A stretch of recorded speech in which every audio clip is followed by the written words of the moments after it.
here on our screened-in porch, and we have squirrel issues. Let's take a look. So it's lovely.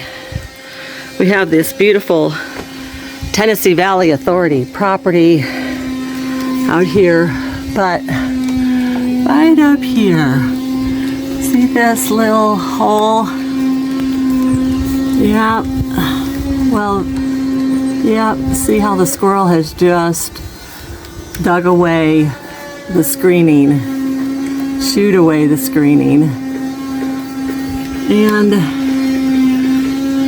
this gives him access to the inside of the porch. Let me back up a little here and show you. And I found his butt sticking out there with his tail wagging. And then today, I found him running along here. So we discovered that hole a couple days ago and haven't been able to do anything about it. So, as you can hear, Michael's in his shed, which I don't know if I've shown you pictures of his shed.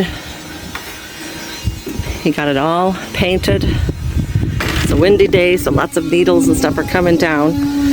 But he got it all nicely painted. As you can see, looks great. We just had a rain last night.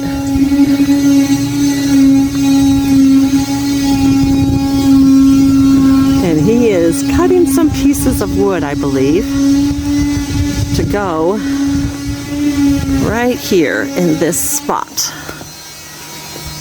Right there. Yep.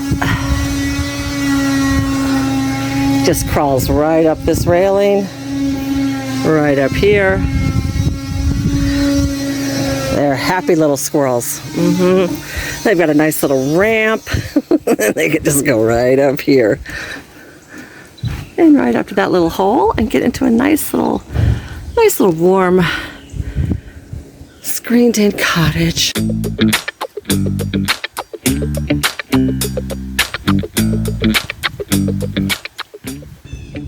Hopefully we'll be able to deter them. And I think we might have to fill a few more of these holes because I think he can do the same thing with any of these other ones as well. Then the other issue we have is here. The squirrel likes to come right through there, and then he goes up that little railing right there, and then see those shingles? Shingles, that's really hard to say. Shingles. He chews on them. Don't know if you can see. Let's see if I can zoom in. Right there. Yep. See how they're kind of gnawed on? Yeah. Likes to chew on shingles. Who knew? I didn't know. But there you have it, nonetheless. Or a buffet for the squirrels. How's it coming there, Mr. Lewis? Pretty good. You got to get a little system down. It's a little complicated. More complicated. A little complicated, yeah. Yeah.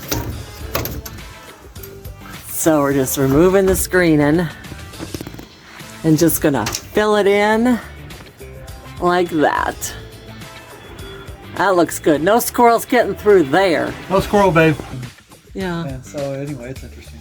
Yeah, but I think you've solved that problem. Yeah, next problem, and then we'll have to find a solution for that.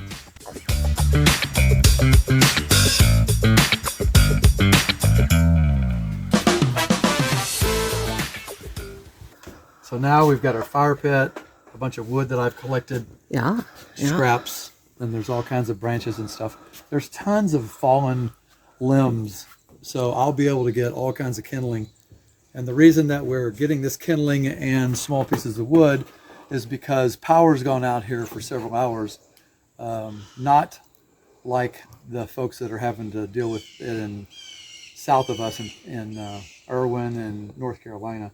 Nothing like that. Yeah. But we have had power go out, and so if we thought, well, worst case scenario, if power went out for a few days, we could cook something on the fire pit. So yeah, that's why we purchased it. Yeah, anyway. it has a It has right now it has a cover, but there's a grate underneath there, like a cooking grate.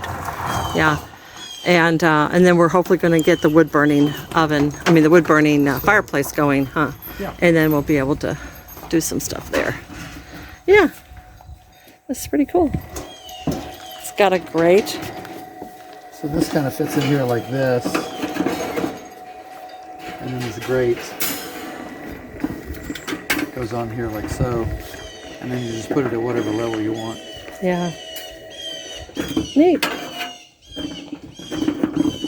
So pretty soon I'm going to have Lori out here, you know, in her overalls, throwing on the fire, getting her going. This is her prong, but if she doesn't like what I'm doing, out hunting. Yeah. Well, we've got and then I'll put it on the grill. Squirrels, and so when I grew up in Texas, that was game. Oh, so that's your intention, huh? Yeah. If they keep coming through that, that's the squirrel kitchen, huh? If they keep coming through that screen, then I'm going to probably reconsider how I feel about them. Yeah. We thought they were cute and entertaining, but they're cute and entertaining, but now they're a little aggressive. They've been even eating our shingles. Yeah. So. Yeah, we got to figure out what to do about that. Yeah. Next project. It's our first foggy morning. I didn't even know they got fog around here. It's beautiful. Isn't it neat how it just outlines the shadows of all the trees?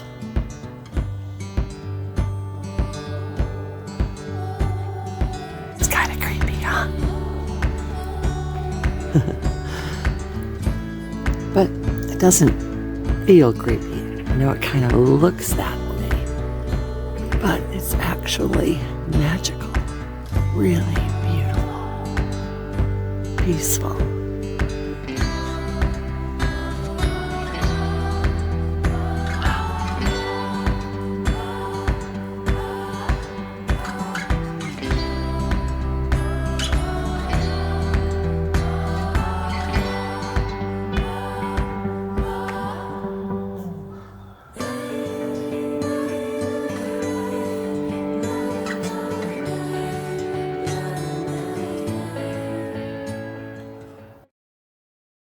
What you got there? My rain barrel. Your rain barrel. Yeah, I got it from Buc-ee's. I didn't know Buc-ee's was selling rain barrels. No, they're not. No, but Home Depot was. What's your plan with that rain barrel? Well, I'm going to collect rainwater with it. Going to attach it to the downspout. And then if there's a time we're out of electricity and out of everything like that, we can use this water. Yeah. For survival. So it'll be good. Yeah. So if you need water for the garden or the toilets. Drinking water. We've got the straws now that will do that, but we've got the life straws. We've also got tablets to convert the water. But it's so nice that we can collect rainwater because we have a lot of it potentially. Yeah. And you can collect it. So there's our rain barrel.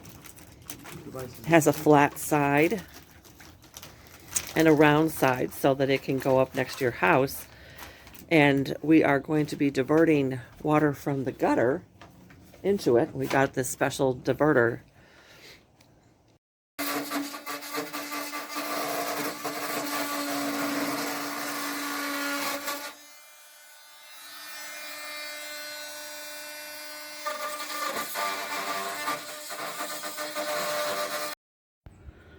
Okay. Michael's got it all hooked up. This is the diverter from rainwater into our rain barrel.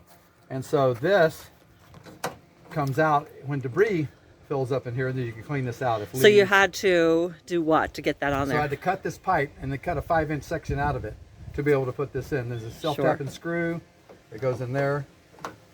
And then and isn't there something inside there? This is a valve on this side that either opens 100%, lets the water through, or turns and shuts off and just lets the water go through and out. Right, so either it goes through this it goes white through this pipe hose into the tank, or you turn it off and it goes straight through. Which would go down into there. Yeah. So we're thinking of either getting a black pipe or maybe spray painting that We'll white just spray pipe. paint that white. And then you have to get a bit. And I have to get an 1¼ inch bit to drill a hole in the top of this, because the way it's designed is it's designed for rainwater just to fall in the top. Sure. Well, we want to increase the volume, so we got this device to go in the middle of the gutter. Cool. Actually, the downspout. So yeah. And so this stretches out as long as you need it. Great. And that can go right down in there. And then there's a valve down below that if you wanted to hook if you want a to hook hose the garden hose to this, it's gravity fed. But yeah, you could go out. It wouldn't have much pressure, you know, it'd just be gravity. if you wanted to put it into like a watering can. You could put it in a watering can. You could water your plants. You could do stuff like that. Yeah. With it. And then there's a overflow valve, isn't there? Yeah, right there. And right here in the front is if this barrel fills up maximum, there's an overflow line that's about right here, so it'll never come out the top. Yeah. It shouldn't. Yeah. So hopefully we'll start getting some good rain, and we'll see how that thing works. Yeah. Good job, honey. I think that's fantastic. Yeah, it turned out.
He's looking at me.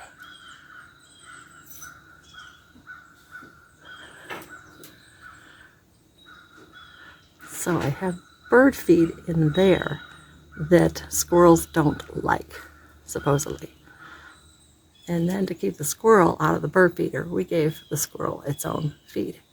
We didn't know that it knew how to open the lid, though.